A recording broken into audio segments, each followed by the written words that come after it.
Hello. Good morning. Good morning. Good morning. A bird just answered me when I said that. I went, good morning, good morning, and it went, woo, woo, woo. Good to see you guys. That was a terrible bird chirp I just did. You know what? I did not roll my R's at Flattoberfest. I forgot.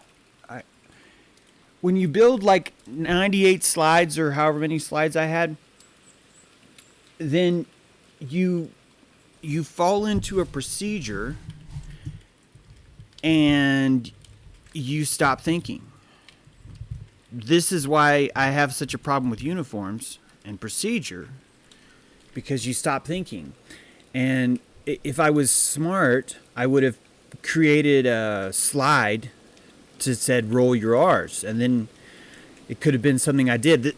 Same thing if I would have presented a slide saying buy my book, I would have remembered to mention my book at the presentation. Did you guys know I have a new book? It's down in the description down there. And yeah, it's pre-sales are going awesome. The author copies, which come with the magnets, by the way, pretty funny magnets, gotta admit, pretty funny. And you'll be getting those signed copies as soon as they come in. I've already sold the first batch; those are gone, and then the second batch is on the way. So there's more there that are already on the way. So that's good. Yeah, and if I would not have, had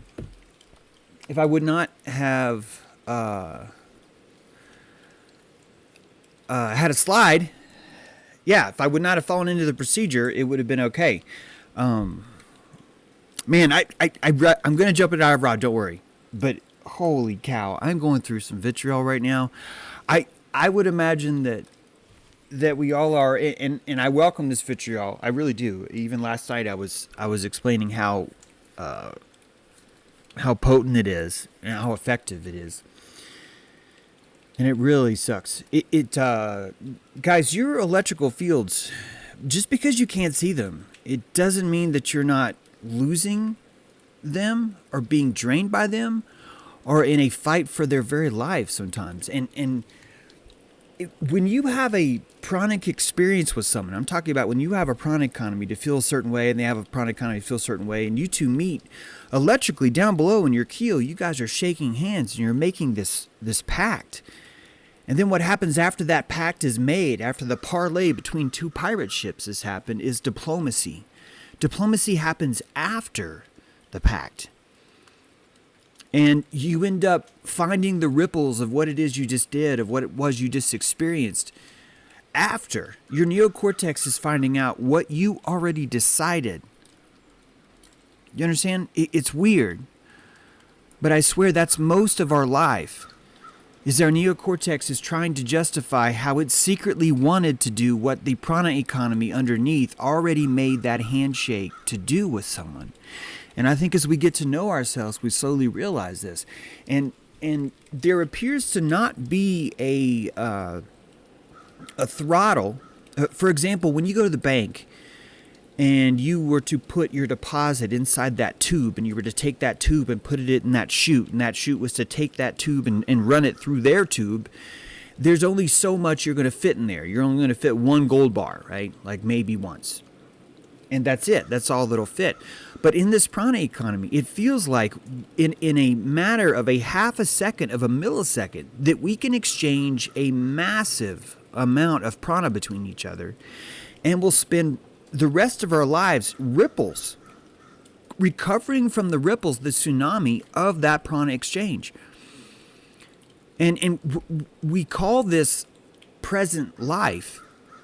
As we're going through these troughs, we're like, oh, I'm facing the drama of life. But the entire time, it was our own prana economy that made that exchange.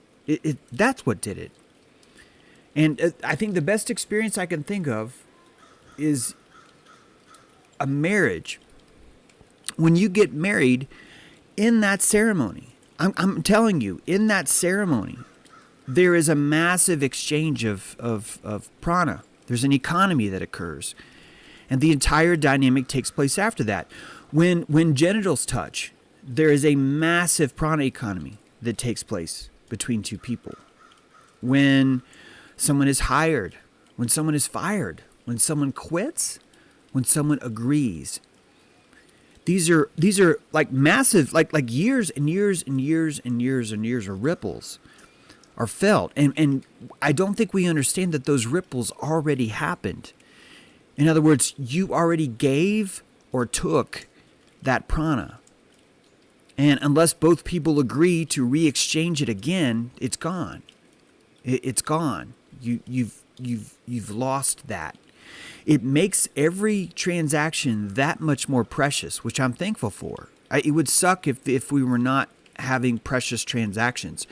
The moment that I find out that time travel is real is the moment I check out of this place. Because the moment that we create time travel is the moment that every single precious experience that I ever have becomes mundane, becomes trivial, becomes stupid.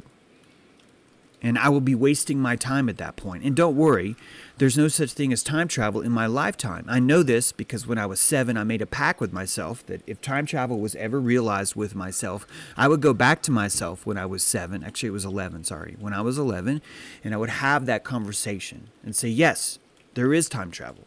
Because when I was 11, I said, if there's time travel, please come back here right now and tell me. And I'm still remembering. I'm 49. I'm still remembering that pact. I still have that in my prana economy. I made that exchange with my ancestor, my 11-year-old. I realize you're probably like, why are we talking about this with Ira? Because that's when vitriol comes, baby. It comes. It comes at the awkwardest times. And frankly, I feel sick. I feel like I feel sick. I feel like someone's pool boy, and I'm here to clean up someone's pool once a month. Someone else has some issues, and oh, it's so gross. I'm going to talk about it today in Dojo if there's time. I mean, it's so gross. I think it's actually why I sort of got so charged in Dojo last night. I had a great Dojo last night, really great. And at the very end, I just went off. It's weird. I just went off. I do that sometimes, but that's what Dojo's for. We are here to bring the heat. It helps us. Thank you, Kevin Crateman, for the lovely $7 super chat. Fire, Heart, Crossfire, Balance, Jewish Star, Rimframe, sorry, Fire, Sun, Lunar, Isis, Fire. How's that? Did I get that right? Did I pronounce all that right? Thank you for the super chat. Appreciate it. Special shout out to my mods today. Everyone's on point. Appreciate that. And yeah, let's get rolling, guys. Let's get rolling. I don't want to forget. We'll start with that because I'm afraid I'm going to forget. Today is a good day to decalcify your pineal gland, says the internet. The internet tells you your pineal gland is calcified. It says it's calcified, it's calcified. The Quantum, no, there is no time travel. The Quantum says there is time travel. I've seen myself on a craft to communicate with me. It's wild as fuck. Wait till people find out what's really going on. You're wrong, good sir. You're wrong.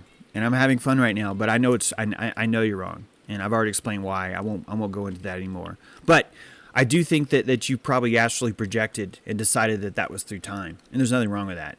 And I'm trying to be funny, by the way. I don't think that I get to dictate your reality. I think that Dojo Earth is beautiful because it allows both these to exist. But I know for a fact there's no way time travel is going to be real.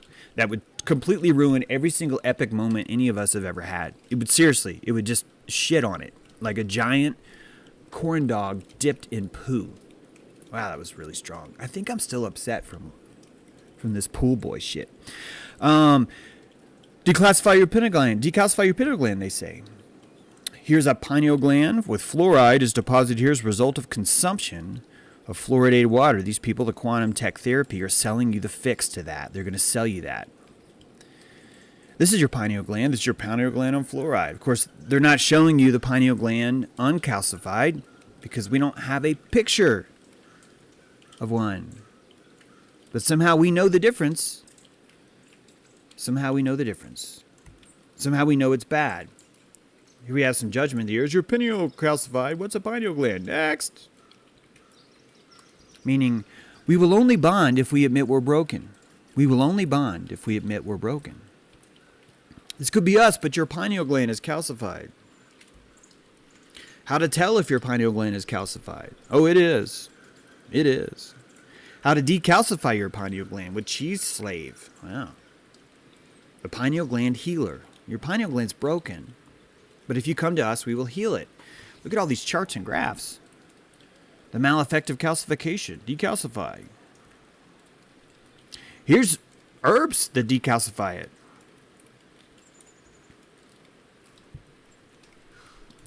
And I think this is beautiful because this shows you the truth of the comfort movement. It shows you the victimhood and then the comfort that builds from that. It shows you that. Now, if you guys want to say, no, it's all calcified, James. It's all broken. Everything's all fucked up. And the only way I'm going to fix myself is I have to decalcify it. Now, James, I'll never know if it's decalcified. I'll simply be around other people that keep telling me whether it's decalcified. Then I'll probably find someone that I can pay to go to that will tell me how decalcified I am. He'll go, you're about a 7. You're 7 of 10 of decalcification. But come back next week. You might be a 6.8. Who knows? And you end up with this same vampirism that's spreading all across the nation. Fuck, and now I'm back in the vitriol. But this person I know, she's like seeking the solace of a doctor who's doing this same shit. He's walking around telling you, DMSO cures baldness. This is how you cure your pineal gland. This is how you fix this. This is how you fix this. And you're broken here and you're broken here. You have demons. You need to shove shit up your ass and run enemas all through your torus. We are surrounded in this society where everyone is selling you the idea you're broken. And the people who feel the dissonance decide, you know what? I will feel better if I admit I'm broken. If I admit that the problem is me. If I admit that I'm the one who has an internal problem inside me, I will not have to admit that it's the dissonance all the fuck around me, that it's the terrain theory of the very fucking house I'm living in that's causing me to feel this way. But God, no, I can't face the enemy outside because there's too many of them. So instead, I'm going to say it's inside. I'm going to buy the own germ theory that these very doctors pretend to be fighting against and buy into the idea that I'm the one that's broken, that I'm the one that's calcified, that I'm the one that's fluoridated, that I'm the one that's been suffering the pains of crucifixion from chemtrails. That I'm the one that needs to find this special fucking supplement that I can only buy from this one special doctor that's surrounded by all this other special stuff that no one else is allowed to know about to get this secret, sacred healing. And that is the technology of belief. And I'm not even here to say it's wrong. I'm here to say that it runs the world. And if you want to know what the truth community is, you're looking at it as a comfort movement. And here's why. Because it's profitable. And I'm here to tell you your pineal gland is not broken. That your pineal gland is seeing life more real than you ever could. More real than you ever should. Yes, should. Because of the pain that's caused from staring directly through your fiery eye. That the truth of what you see is so on fire, you can't process it. So we go out and we buy into this shit. We move into these people's houses. We live in their attics. We buy whatever the fuck they tell us to believe because we don't want to feel broken. And it gives us this distraction we keep for a while. We become distracted by our own broken nature, which allows us to ignore the larger predator outside. And I'm here to tell you this is what Luciferian pedophile baby eaters are. Here's Predator.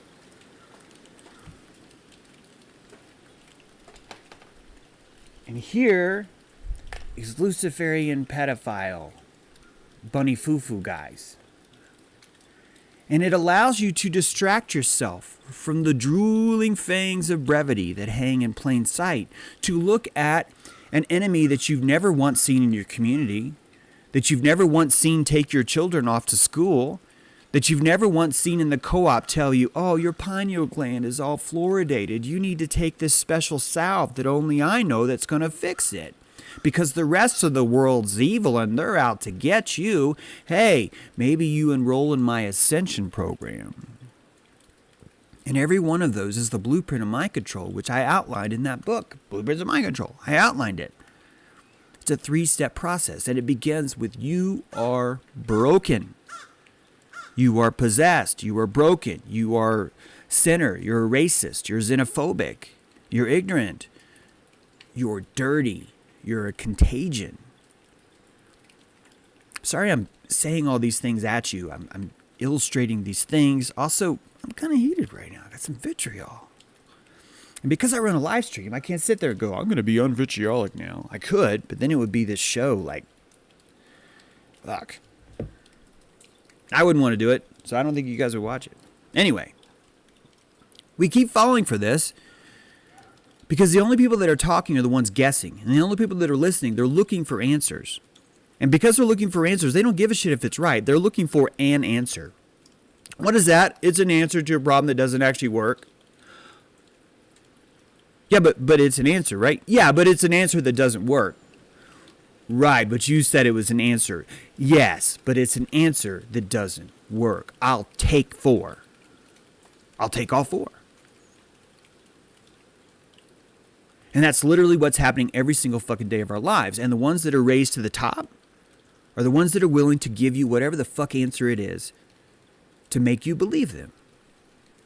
To buy into the Ascension program, to buy into the snake oil, to buy into the vaccine, to buy into the cure to decalcify your pineal gland. And we pretend that it's only one side. Oh, it's just them doing it. Not us. We're better than that. And no, it's every fucking side. It's every side. And the only reason why we do it is not because there's bad people out there. Stop fucking saying that. The reason why we keep doing that is because you keep looking for answers. You've got a hole in your field, and you've decided that hole is bad. You've decided that hole is a problem. And that hole was your permeability. That hole was the sacred feminine, the sacred vessel. That hole was where you were going to pull magic abyss out of your field and save yourself in the clutch at the very last minute. When you're faced with decisions that are so hard and you're like, holy fuck, I don't know what I should do. You're going to be able to stick your hand in that hole, that bag of holding inside yourself and pull an answer out of that abyss like a fucking beautiful virgin mistress. And you can't because you've stuck shit in that hole. You've crammed it with this enema cure. You've crammed it with your calcification cure. You've crammed it with your DMSO cures baldness. You've crammed it with every fucking thing you can think of because someone told you a long time ago, hey, that hole's bad. That hole means you're bad. And that hole's been vital this whole fucking time because it's allowed you to pull things out. And you're surrounded by 1 million people and 999,000 of them insist there can be no holes. There can be only one.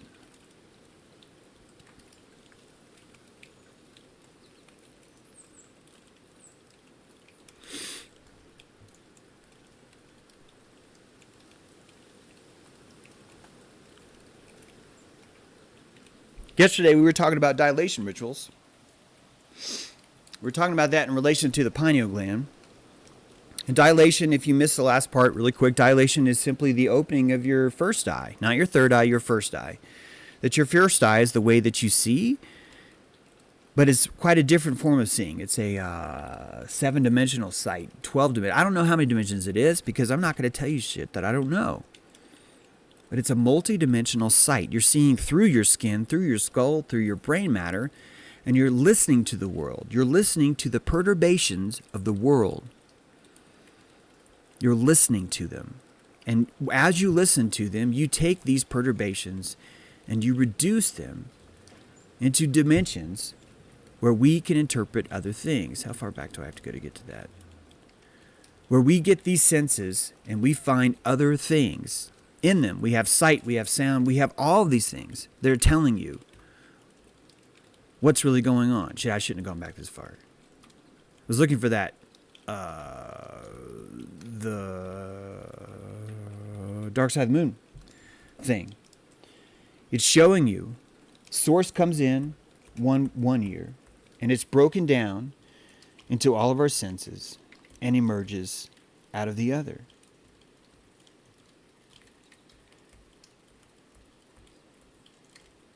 That the true nature of what we see is a perturbation, the first eye. And we know this through albinism, we know this through ocular degeneracy, we know this in Parkinson's, we know this in paranoid schizophrenia, we know this in crystal meth addicts, we know this in Blindsight, we know this in rituals, we know this in shamanism, we know this in fasting, we know this in the polyvagal theory. We've gone over every single piece that shows you this is how it works. And what we're left with is dilation rituals. Marriage is a dilation ritual. Being someone's pool boy is a dilation ritual. Being in love with someone you can't be with is a dilation ritual. Not being able to accomplish something you want to accomplish is a dilation ritual. PTSD is a dilation ritual. War is a dilation ritual. Vision quest is a dilation ritual. Vitriol is a dilation ritual. Robert Brinkley, you're committing a foul. When you're going to tell someone else is cursed, you're actually cursing them right now. That's actually a form of black magic, which I'm going to allow because I hope you'll learn from it. But watch where you're casting, man. You're spitting spells all over the place. You need to clean up after yourself. This is a restaurant here. Put on your black magic mask. This dilation ritual we fear right now because Babylon doesn't want you. Babylon's knows that if you can maintain your stability, you're not going to freak out. And so Babylon's telling you, hey man, you don't need a life like this. those people are bipolar. What you need is a steady state. You could be steady state up here. You could be a super rich guy and be steady. You could be a super poor guy and be steady. But what Babylon wants you to do is stop this. Stop this. And this is how you dilate. The more peaks and valleys you meet, the more you're pushing the threshold up higher and higher and higher. Dilation is a virginity. It's a kind of cervix. And all these different techniques open it up. Breathing opens it up. I don't mean deep breaths. I'm talking about slow breaths. Breaths so soft that you can't feel them. Yesterday I was demonstrating this exercise to someone, but if you wanted to relax your polyvagal theory, which would cause you to dilate, you could simply talk slow. And by speaking slower, you are pacing the room. And this pacing requires more electricity to hold everyone's attention. Which is why some people talk really fast, because they do not have the electricity to push that because of their comfort level based on the polyvagal theory. So they'll end up talking faster and faster than you because they're trying to get out the information because they're afraid they're going to lose your witness. They're afraid they're going to lose the womb. And when you are talking to someone, you can use these pacing techniques to set your own tone, just as I did by bitching so much at the beginning of this stream. Now, this is how we influence others. And you can pretend, oh, well, that means you're practicing black magic, but you do this anyway. You do this anyway. We do this to our kids. We do this to the teller at the bank. We do this when we're trying to buy groceries and we're not wearing a mask. These are pacing because our adrenals are matching someone else's adrenals. And I'm here to tell you, you can dilate someone else. You can change their aperture through pacing.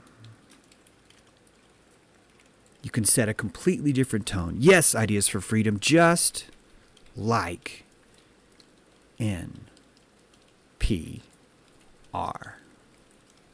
And I was getting ready to say that. It's great you bring that up. I was getting ready to say that. Not about NPR, but I was getting ready to say that that's what politicians do. When someone's telling you the terrorists are coming to take you away, they are changing the pace of what you're doing, and your polyvagal is constricting, and you are like, oh. And the raccoon eyes are meant to dilate you. That's why the raccoon has them. It's one of his mechanisms of defense. So this dilation you have full control over. You can dilate your first eye, and it's going to be as simple as changing the gears in your car. You can listen to your RPMs, find your pulse. And I've done this. I used to be a runner. I'm fucking out of shape now, but I used to be able, when I would get up in the morning before I would get out of bed, I would listen to my pace, and I would watch my pace, and I could slow my pace down. This probably isn't impressive to like an athlete, but I was really proud of it because I started off at like 54.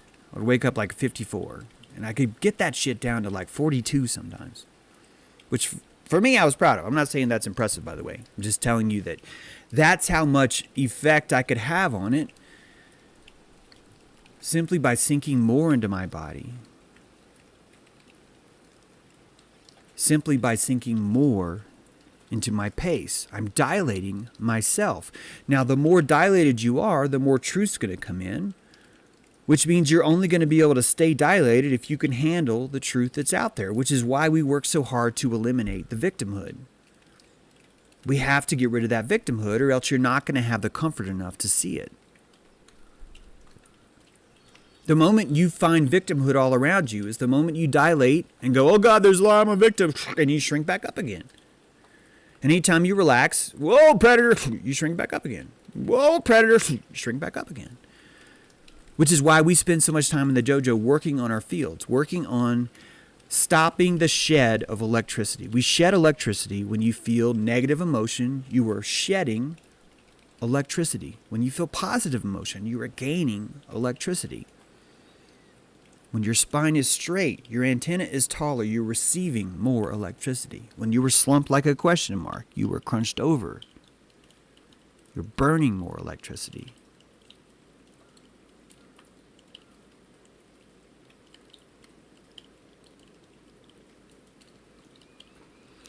If you're confused over this, over the pineal because you missed the last 2 days, think of the pineal as a clock watcher. The ability to watch the cycles of this world around us. Like you'd imagine that you could see time. When I say see, I don't necessarily mean vision. I'm talking about you could sense time. The pineal gland is a time sensor. It's sensing time. Not only does it know your day, but it knows the season. Not only does it know the season, it knows your puberty cycle. It knows your long-term cycle through life. It knows when to release to allow the pituitary to form. It decides when that is. It's a sandbox. It's connected to your 12 cranial nerves, your 12 disciples. They're all routed in that same spot. It is your first source of information. That's why the smell is rooted to it. Olfactory is rooted directly to the pineal. Doesn't even touch the parasympathetic system. It's your keel. That's why I call it the keel. It's deeper below. Now, these dilation rituals, I think that we don't want to be happy. I think we want to be dilated. I think most of us want to be dilated.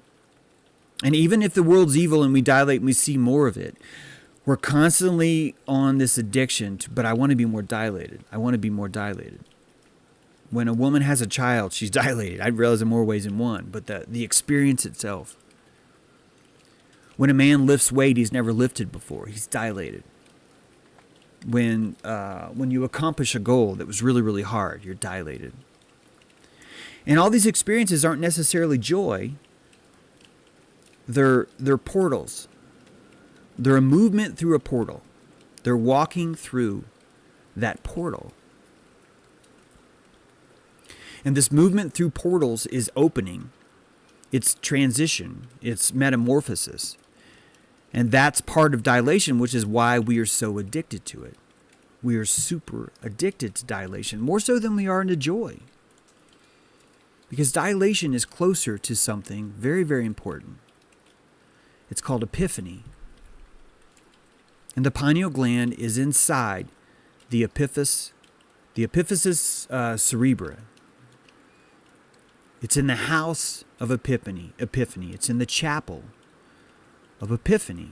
And something really interesting happens inside that chapel, which is why so many of us love to be dilated. Talked about this yesterday. We'll even go to war if we can be dilated. Oh, there it is. I should have gone forward. The perturbations. One source of information of the world coming in. A delay before everything is split into its vision, hearing, and sensation. A delay.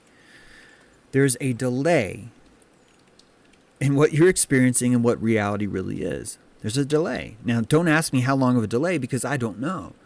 I can tell you that if you wanted to know the soonest the delay, the shortest delay, it would be the amount of time it takes for your signal to filter from your pineal, through Amy, back to the occipital lobe, back through Amy again. That's what they claim happens. Down Plato's cave into the retinas to show you the truth. James, what do you mean by Plato's cave? You'll see. That however long it takes those signals to get there is at least how long your pineal gland is seeing ahead of you in the future.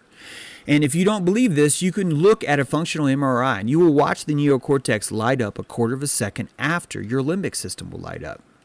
which means you're already becoming conscious of things that your body knows a quarter of a second behind. That's already happening. So we have to take that quarter of a second, and we have to add it to whatever this transition rate is between the pineal, amygdala, occipital lobe, back to the amygdala, back down to the retinas again. And oh, by the way, after that retinas, then you got to process that stuff. So it could be 251 milliseconds. It could be 3 seconds. It could be 7 seconds. I don't know. But it's interesting that we have premonitions. It's interesting that we have deja vu. It's interesting that we have near-death experiences. Because our source comes in first. And then there's a delay. And then there's our senses. And this is the allegory of Plato's cave. Plato told the story that modern man was chained in a cave. In the cave, he was forced to look at shadows that were cast on the wall by these controllers. And the shadows were being cast by a fire that was too bright for the eyes to see, for the eyes to fathom. And guys, your eyes are Plato's cave. This chamber, the optic nerve, this channel right here, the optic nerve, that's Plato's cave. And when you walk into Plato's cave, you open yourself up into a giant seating gallery called the retina. And deep beneath the seats of the ganglion, the bipolar, the retinal arteries, deep beneath all that, sunken deep into your epithelium, this melanin-enriched, super dark black screen of liquid, are your rods and cones. And they're embedded backwards, guys. They're not pointing out. They're pointing in. They're pointing directly into the retinal pigment epithelium. They're surrounded by melanin. And if you missed our talk yesterday, we told you that melanin is the brake of consciousness. Dopamine is the gas. Mice without dopamine cannot see. Your eyes cannot function without dopamine. The comfort of vision makes them work. The discomfort makes them not work. The melanin blots out enough things where your dopamine is comfortable enough for your eyes to work. Your eyes are lying to you to keep you safe. Your eyes are not windows to the world. Your eyes are holodecks. They're galleries. And on that gallery is Plato's cave. And inside that canvas, the world is painted for you by the amygdala, by Amy. She's catering to her children, those eyeballs.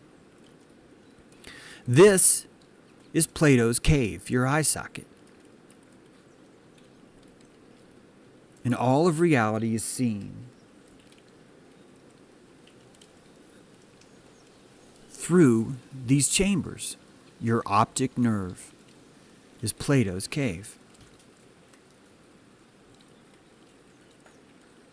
And anyone who tries to climb out of that cave is met with such a bright, bright light, the fiery eye, right? The eye of Shiva, that it burns them.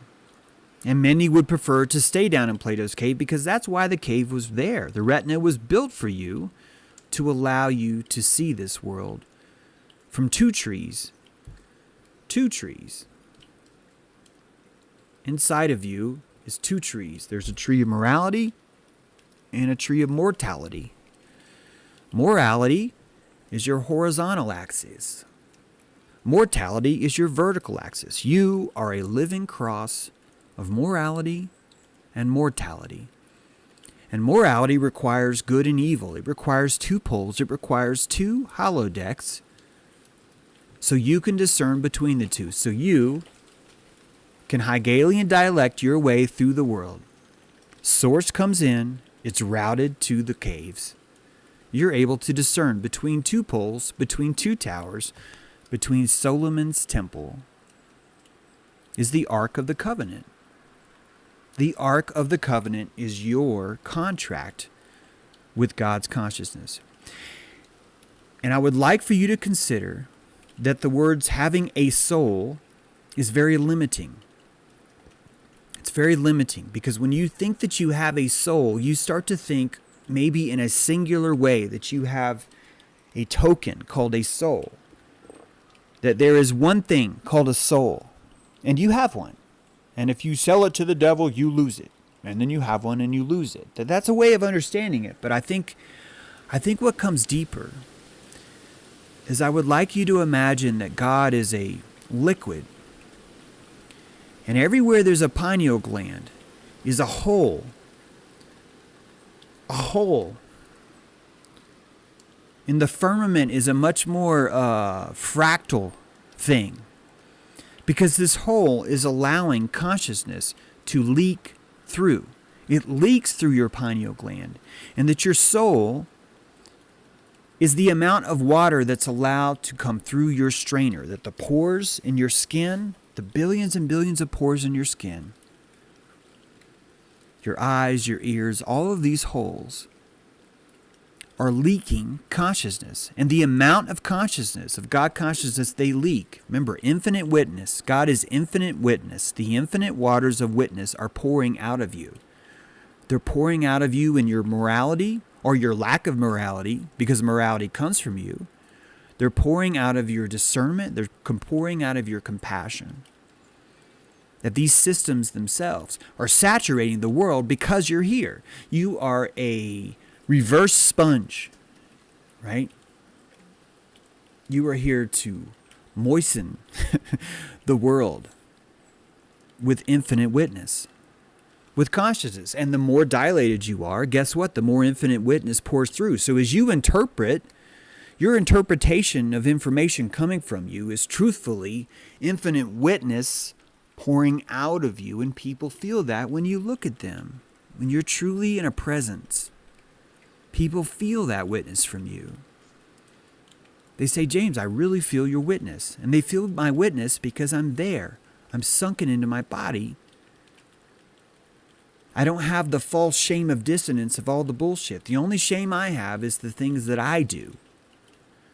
The things that I'm ashamed of. That's the only shame I feel. Which means it's quiet in here, which means all my instruments work. And because it's quiet and calm, because I've set a pace, my dilation is allowed to increase, to enlarge. And people see this. They see this in me, they see this in other people. That person's really good to be around. That guy's got charisma. I don't know what it is about that person, right? It's that kind of stuff. My friends, you are Pavlovian drool balls. Pavlovian drool balls. Remember Pavlov? You ring a bell and the mouth starts to water. Your eyes water dopamine. They drip dopamine. They're dripping in dopamine. And that what you see is purely based on what it is you wanted to see, what you were able to see, what Amy said, you know what? I'm going to let you see it. Which means if we really want to understand aperture, we have to understand that reality is us dressing things in clothes. We dress things in costumes. We dress energy in costumes so it's comfortable for us to absorb. We want to see the world. Amy wants to show us everything. She does. But she doesn't want us hurt. If you were to jump into the world's coldest water without practicing, without having your Wim Hof or whatever technique you want to say that you had, if you didn't have that, you might go into shock. And that shock might make your muscles freeze. You wouldn't be able to move. You could drown and die because you were exposed to too much truth. The waters of that truth was too cold. They were too shocking for you, and you froze.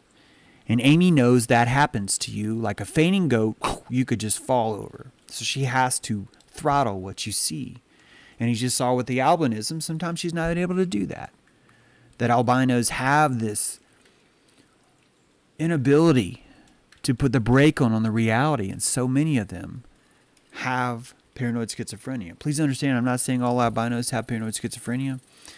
Also, please understand, can we stop having a bad connotation about paranoid schizophrenia? See, I had to clarify that because, anyway, we have much to unlearn. Costumes. And you guys have heard me talk about wonders in the sky, how through thousands of years the things that we've seen in the sky have changed based on the technology. Yes, the costume that we see, what used to be a flying dragon turned into a flying train, turned into a flying army, turned into a spacecraft. That we change the costumes on the energy we see around us based on the comfort level we have. And it's not just aliens. It's demons.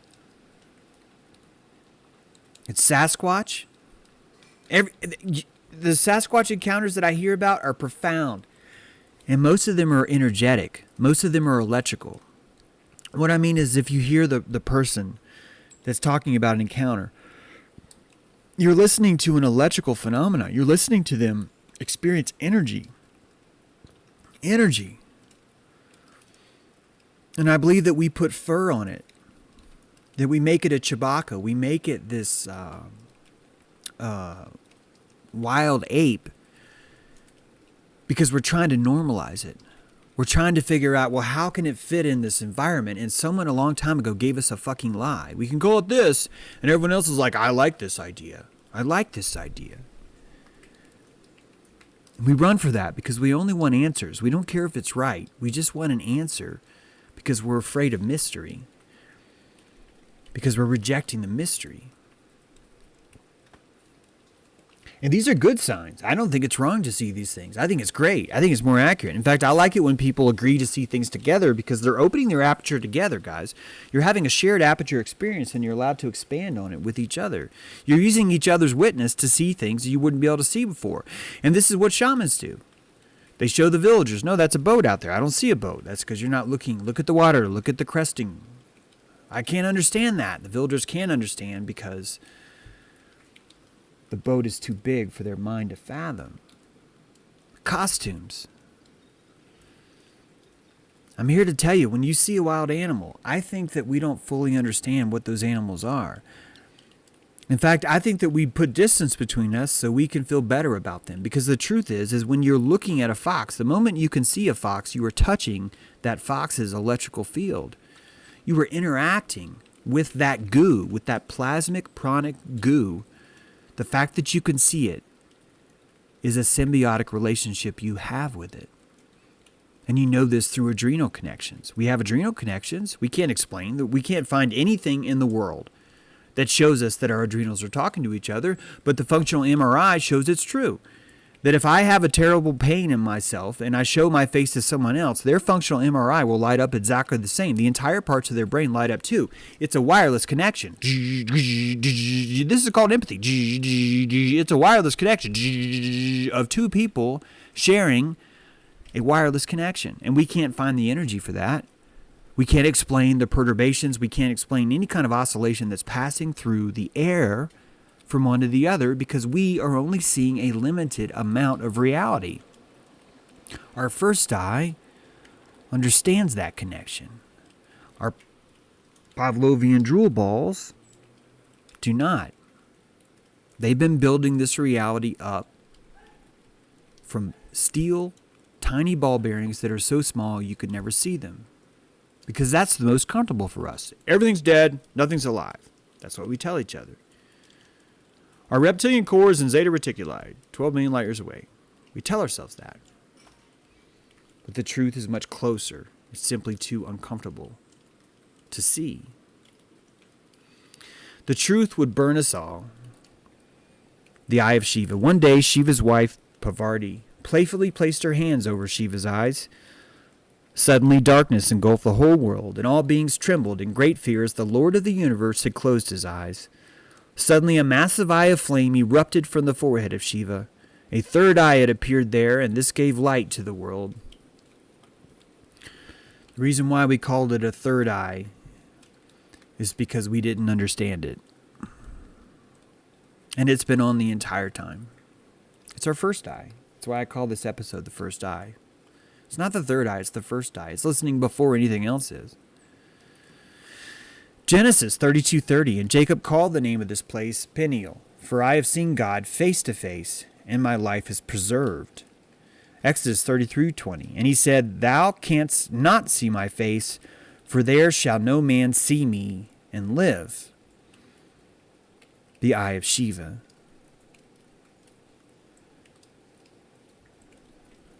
In the Bible. Part of these dilation rituals, remember, Noah was an albino. The crucifixion ceremony was a ritual trauma. PTSD. All the saints went through the same. Will you please crucify me?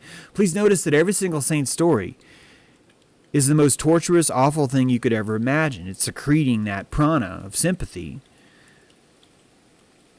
And they're even claiming that St. Peter, even though they were crucifying him, that St. Peter still had the authority and autonomy to demand that they crucify him upside down.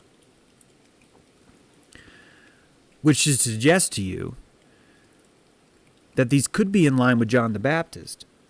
What do you mean, James? John the Baptist. Don't you think that if you had a near-drowning experience, that would dilate you? Don't you think that other people that have near-death experiences, NDEs, are different after that experience, that they are dilated? Because you could argue that that's what the baptism came from. Rupert Sheldrake talks about this. The baptism itself could have been a traumatic, eye-opening experience brought about from a near-death experience. Now, we've been documenting a lot of near-death experiences in modern culture. They all have similar themes. They all appear to be a tunnel of light. And I would like for you to imagine that what's happening in a near-death experience is our assemblage, our focus, is leaving Plato's cave, and we are crawling up that tunnel of light back into our first eye, back into our first awareness, back into our center, the center of Solomon's temple, back into the holy place, and that all these near-death experiences are the return to our pineal gland. There's a suicide switch. A terrorist will walk in and he will place his finger on a trigger.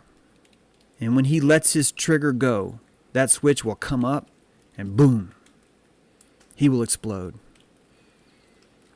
And every one of you has that suicide switch inside yourself, and it's called the pineal gland, that you right now have a thumb inside the center of your head pressing on top of your pineal gland like a suicide switch. And when you have a near-death experience, when you die even, when you have a death experience, what happens is you let go. And the moment you let go, a bomb goes off inside your head. And that bomb is called DMT. And we know for a fact that the pineal gland produces DMT because we've seen it in the lab with certain animals. We've seen it produce DMT. And your body is always producing DMT all the time. What this trigger does is it stops the removal of DMT. You have DMT inhibitors that are constantly stopping that DMT, that are like, whoa. And I'd like you to imagine that this terrorist with the suicide switch, the negotiator, the Bruce Willis, is saying, don't die yet. And as long as Bruce Willis is there to say, don't die yet, you are going to stay alive until you let go. Now, you can let go a lot of ways. You can have a near drowning. You will let go. You can have a near car death. You will let go. You can have a cardiac arrest. You will let go. You can have a spiritual experience. You will let go. You can eat ayahuasca, and you will let go. You can eat psilocybin mushrooms. You will let go. You can have LSD. You will let go. And that all of these experiences are death. They're tiny psychic death. And because you have a tiny psychic death, the DMT is no longer inhibited. Your pineal gland says, oh shit, it's time. And you might be wondering, well, that's fascinating that we would even need something that needs to make sure something happens before we die, which should point to you. It should show you. This giant light should come on when you find out that, wait a minute, when I die, something important has to happen. my suicide bomber, the most important thing to him is that before he dies, he lets go of this switch. Why the fuck is that important? I'm dying. Why the fuck would any of that matter? And I think it's because we have to process our salt. We have to render ourselves down to salt. And your pineal gland is a sandbox. And I'm under the impression that DMT stores the matrix of you, of who you are, in your salt in a matter of seconds. And when I say store, I mean it processes it into the bone. It's much like if you were to have a computer, not just much like. If you were to have a computer and you try and shut down, your computer's going to go, wait a minute, I got to save this shit. Just hang on. I got to save this shit. Let me save this file. Hey, are you sure you want to save this file? It's like, dude, I want to close down. I know, but I'm not going to let you. I need to know. Do you want to save this file or not? And that's what's happening on our NDEs. That's the entire purpose of that pineal, because your pineal is listening to your cycles. So, of course, it's going to listen to your cycle of set, your time to set. And that process is moving up the river Styx between the two lobes. Your third ventricles touch your pineal, and those third ventricles are full of cranial spinal fluid. That cranial spinal fluid is your RAM. It's your living RAM. It's your living memory. And your pineal is releasing chemicals into that. And those chemicals are not just melatonin. It's metatonin. METATONIN. And if you guys are curious more about this, I want you to check out this link I'm about to paste in the chat. Where in the world did chat go? There it is. Metatonin, not melatonin. Metatonin. And melatonin you can think of as like DMT times like 1,000. It's like a very, very, very potent instant form of it. Now, this is all speculative. Check out this site, though. It's really, really well done. It's all speculative, and the reason why it's speculative is because we cannot get to our pineal gland in time. It's believed that this melatonin is simulated, is made. But it processes so fast that there's no way in an autopsy to even find the trace of it. This is also why I get pissed at people claiming that they're drinking adrenochrome and they're storing it and they're shipping it all over the place. Because adrenochrome, like melatonin, it's a process change between blood. It's the adrenalization of blood before it sticks. And once it sticks, it's gone. It's not the same kind of substance. This is why Vlad the Impaler would dip blood into his bleeding foes. Because the bleeding of it is the only chance to get that. I realize this is a sick topic, but you have to realize how many chemicals in our body have this, where they render themselves through several cycles. And you can't just grab cycle number 3 and go, stop. I would like to freeze this and have this. It doesn't work that way. The same people that are telling you about this adrenochrome are telling you that you have to decalcify your pineal by buying my special thing and shoving this thing up your ass and having an enema 6 days a week. Because they're selling you an answer. Because so many of us fear the mystery. We don't want to embrace the mystery. So we'll just take whatever answer we can get. Even if it means I'm calcified. Guys, do you know what a tenderfoot is? In Boy Scouts, a tenderfoot is one who can't walk barefoot. Why? Because his feet have not calcified. Yeah, calloused. He's not able to walk barefoot because he's too much of a pansy. Your pineal gland is a crystal ship. Of course it's going to crystallize. It's your crystal ship. Is a record needle made out of like a limp fucking noodle? Do you listen to the best records by, oh no, take that record needle off, take that diamond needle off, let's put on the limp fucking wet noodle. We'll really listen to this record now. People that are telling your pineal gland is dirty, that needs to be decalcified, are selling you fucking germ theory. They're selling you the idea that you need a vaccination to see the world that you're already seeing. To seeing the world that would be dead if this thing was truly blocked. That you wouldn't see anything because all the information that's poured into your eyes comes from the pineal gland. So stop listening to these fucking quacks. Or listen to them. Maybe you want an answer. Fuck. Who am I to judge? I'm being very judgmental. I want a tight fuse. I'm going to talk about it today in Dojo. Which brings us finally back to the Black Eye Club. Finally. What started this whole quest for me was the Black Eye Club. Why do these people have black eyes? Why? Why?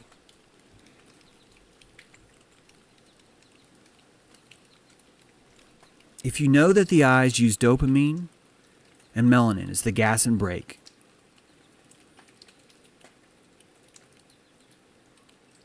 then couldn't you find a way to inhibit the melanin or to up the dopamine?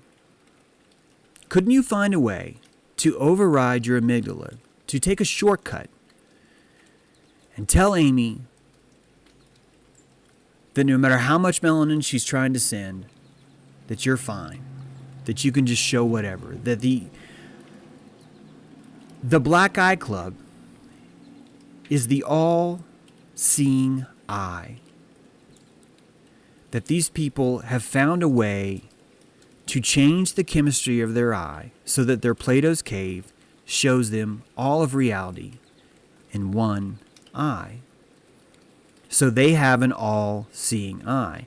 And that they would be able to walk around and see all the energy, regardless of how ready or how unready they were for it. That they could see the face of God while they're living, while they're alive in this world.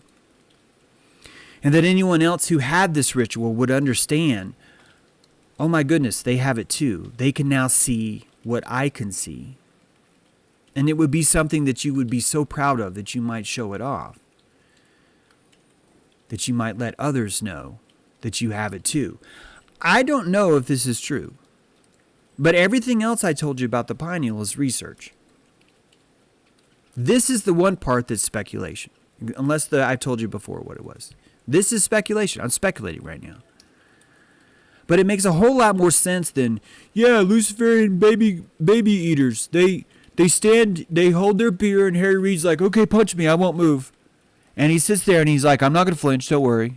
And you're not going to miss. I'm not going to walk out with a bunch of other bruises because I kept flinching. Now, I'm Harry Reid. I'm strong enough to not flinch at all, right?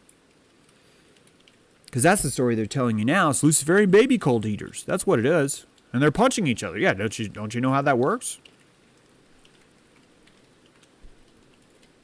I think it could be something much more profound. And it's fascinating how when you and I try and pull the information from Wikipedia. Guys, do you realize that PubMed, the place where I get all this research, where all science goes to the same place, PubMed. It's pubmed.gov. It's a government-sponsored research warehouse. And it's funny how all the crucial things in science are listed as, well, we don't know. We don't know why melanin is made. We don't. They're literally telling you it's because of racism. Well, so we can, have different colored skin and call each other racist. And they're not explaining why it's in the inner ear. And there's no research being done on that because the National Science Foundation isn't putting out $8 billion to research consciousness. It's putting out $8 billion to prove that you need a 73rd shot of aluminum in your arm. And just like any trough, if you put a trough out and you fill it with corn, people are going to eat the fucking corn. And that's all that's going to happen. And that's what science is. It's a bunch of fucking corn eaters. They're pooing corn, and they're calling that science. They're calling the poo that comes out of them with corn in it science. And they're proud of each other. They're proud of each other for the work they do. And you need a vaccine, or else you're not going to appreciate what they do too. If you think about what the vaccinated really is like vampirism. It's like, oh, I've been bitten, but I won't feel bitten if everyone else has been bitten. It's like autism. Everyone No one is autistic if everyone is autistic. That's what vaccines are saying. That's the vaccine industry's motto. No one would be autistic if everyone was autistic. And it's aperture. It's aperture that makes someone tell me, when I say 20,000 people were given polio, the very, very first polio vaccine, they came down with polio. And someone answers, well, clearly you don't know how vaccines work. And my answer is, well, clearly I don't. Because the whole purpose of vaccines is to not get polio. But it's aperture. Why is that aperture there? Why does that person insist that if 20,000 people get polio, it means that's how science works? Because they cannot face predator. They cannot face predator. They'd rather face that you are a dirty contagion because you will not get a vaccine. That's an easier bunny foo-foo to chase after. Just like it's easier to say, I don't want to be sovereign. I don't want to be in charge of my life. I don't want to get my own job. I don't want to be in charge of my own system. Can you please just give me an answer? Even if it means shoving shit up my ass. Even if it means telling me I need to decalcify my pineal gland. Even if it means whatever the fuck else it means that they're going to sell you today. None of you are broken. None of you. This world is not broken. This world is functioning perfectly. The lies are supposed to be here because it's the gears between the transmission that allows you to see reality for what it truly is.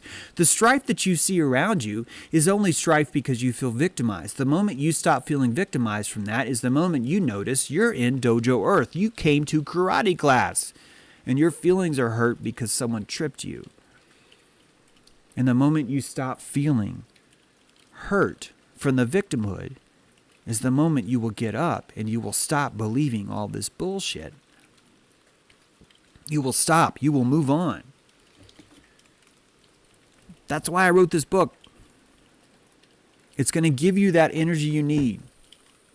You know what? Maybe it won't. Because you're the one in charge of your energy. But if my talks help, I want you to know that that's why I wrote it. I wanted an energetic shifter for you. I wanted you to have the same tools. The same tools some of these doctors are like, well, you have this, you're possessed by this, you need this, and your pineal gland is this, and this, and this. I want you to have the same tools that don't involve that shit. None of them involve you're broken. Every chapter is telling you why this is important, why this is necessary, why this is a part of life, why this is a part of life, why if you embrace vitriol, it'll go better. When you embrace vitriol, it will go better. It will go better. When you're tripped in karate class and you don't feel like a victim, you're going to take it more like, oh, how did I get tripped? Because I wasn't paying attention. You start to focus on it more because the learning experience, the entire energy changes, the entire prana economy changes. And you start to walk in the dojo when you get up every morning, you're not a victim anymore. You're a student. You're a student learning techniques. The techniques of white belt, yellow belt, red belt, green belt, all of them. You're learning all these techniques because you want to do better. I want you to do better. The more you do better, the more all of us will have a natural, more relaxed dilation. We're not talking about these guys anymore. Guys, everything is belief. Science is prepubescent belief. Government is petrified belief. Wisdom is venerated belief. Everything is belief. Knowledge is a rumor we have from standing on petrified stone. Atheism is privacy. It's privacy from God. Scientism is the belief that happens after you have that privacy. Everything above 60,000 feet is off limits. None of you can verify whether it's true because you're not allowed to go up there. Which means that anything above 60,000 feet is pure science fiction territory. It's the free-running territory for clown ops after clown ops after clown ops. You want to pretend satellites are real? No problem. Get a balloon. You want to pretend we landed on the moon? No problem. Get a fucking meth fort. And all these stories that we hear take place above a threshold that none of us are allowed to go, which gives them the opportunity to paint anything. It's a blackboard, not a whiteboard. It's a blackboard. To paint beliefs that you will believe in, the beliefs that the zeta reticuli are out to get you, the beliefs that your pineal gland's been calcified. All these beliefs. Until you realize how much comfort it is for you to play bitch, you're going to keep playing bitch. It's true. Playing bitch is comfortable. And it's only comfortable because victimhood is so profitable. The moment you notice you're playing bitch, all that victimhood stops. It stops instantly. And you're like, oh man, I'm playing bitch. I need to get up. I don't want to play bitch. And your life changes. You're on a different trajectory. Try this if you want that. See if this works. But I'm not your savior. I'm not your fixer. I'm just a dude that's going through it myself and just happens to write it down. It's sad how little this stuff's talked about. It's sad when I do look at another third eye special, it's always about how calcified it is. That no one's going into this kind of stuff more. I hope you've enjoyed this talk on the eye raw. I hope it has. I know we've shut down a lot of other parts of the show. In fact, let's do a quick air grievance.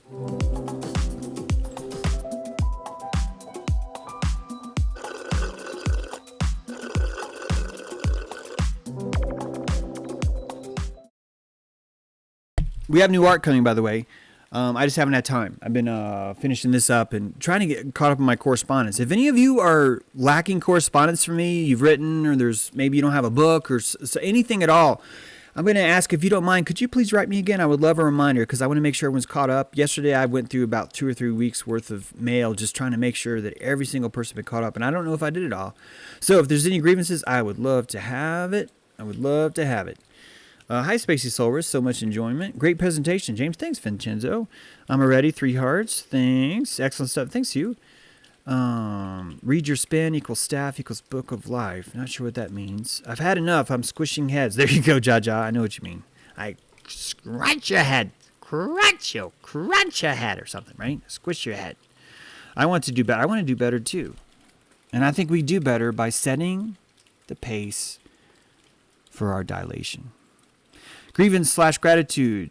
The way you describe everything being energy and Amy only showing us what we can handle reminds me of when Krishna shows Arjuna his true form in the Bhagavad Gita. I know, Brendan. And it's interesting that I didn't know that until after. After I did this research, I found that and was like, holy cow, this is exactly it. Plain Drifter. James pushing it to 11 of 10. Hey, right on. A Spinal Tap day. Thank you, Plain Drifter. Appreciate that. My grievance. Too many gifts of ball at one time this week. Guy, I heard about some of those gifts that you got. The frozen bubbly. And I just want you to know I feel you. I don't smell you, but I feel you. James, these lectures are super mind-blowing. They're definitely ones I have to rewatch. Oh, thanks, Chrissy. By the way, guys, this is all Chapter 9. This is just Chapter 9. Just Chapter 9. Yep, I have Raw is just Chapter 9. Think about what else is in here. Think about it. I always get a charge out of James's mental movements. Yeah, I got some mental movements today, I tell you. This one goes to 11. Oh, that was, there's OKC Bear talking. If you guys wondering how come sometimes I chat while I'm talking, it's always going to be OKC Bear. Most of you knew that, but just in case you didn't. Kudos. I felt like I already knew this, but I didn't. It's crazy. For the airing of grievance. Yeah, we're going to have some new graphics coming in there, like I said. I always get a charge out of... Yeah, looking forward to... Okay. Yes, Ty, we're going to get way back into animism. In fact, this is how we're going to get into animism. I don't know if you noticed that, but this is actually how we get back into animism, is talking about that. Archie talking to him right when you typed 1111. My clock says 1212. I just want to point that out. That's pretty cool. 11, my IP number. That's a good IP number. All right, guys. Come to Dojo today if you want to hear me complain even more about my vitriol. And it is all internal, Brandon. The Bhagavad Gita is all internal. Guys, thank you much for today. Appreciate it. Tomorrow, I think we're going to talk about magic. We'll see, but I think we're going to talk about magic. I've been pooling some people. Got some interesting talks on that. I might carry it over, but since it's Halloween, I think it'd be a good day to talk about it. Plus, I need everyone to reinforce how evil I am for talking about magic. So, we'll see you in the dojo, guys. Thank you much. And James out.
letting you know where I want to be. Driving by the shore,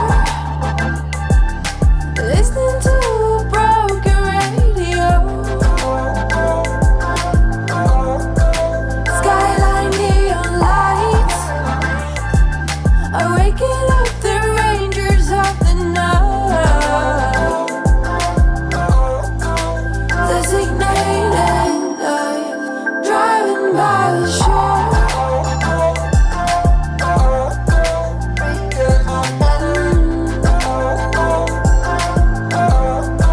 Skyline neon lights.